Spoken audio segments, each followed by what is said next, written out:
Okay, so I want to write a program that's going to allow me to play a game, and I'm going to roll some dice in the game. So I want the program to be able to generate a random number between 1 and 20. So to do this, one of the ways that I can do it is by using Java's built-in random class.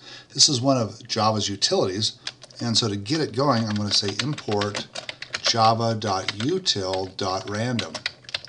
Notice that the random is capitalized. That's a class.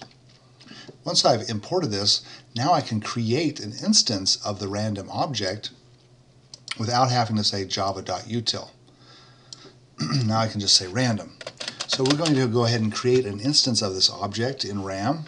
So we're going to say random, and then I'm going to give it a name, and I'm going to call it random1. I'm going to set that equal to a new random constructor method.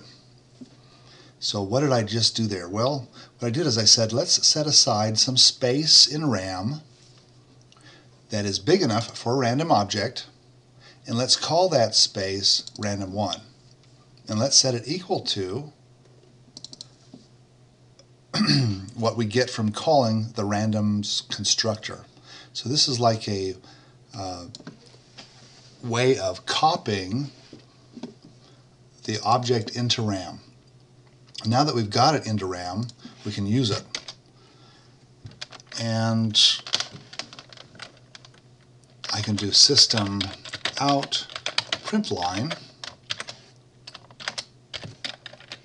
and I can call on my random object by its identifier random1, and I can call its method nextInt, and that will return a number that is either really big or really small. It could be a negative number. So to try to reduce how many numbers are possible, I'm going to put in the number 20 in here. By putting the number 20 in there, what it's going to do is then return a number between 0 and 19. So that's not exactly what I wanted, but what I want is 1 to 20, not 0 to 19, but at least it's 20 numbers. So to get it from 0 to 19 and get it to 1 to 20, I've got to add 1 to it. And so normally I would say +1, and that would work just great, but that's going to have some problems because it'll think it's going to concatenate.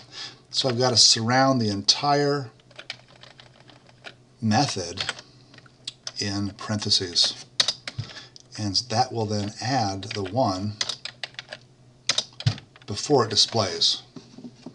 Okay, now I can go ahead and compile this, and it compiled fine. And I'll go ahead and run it and test it and see if it generates a random number. It generates the number 17. That's pretty good. Go ahead and run it again. Generates the number 8. So it looks like it's generating numbers that are what I would expect it to generate, numbers between 1 and 20.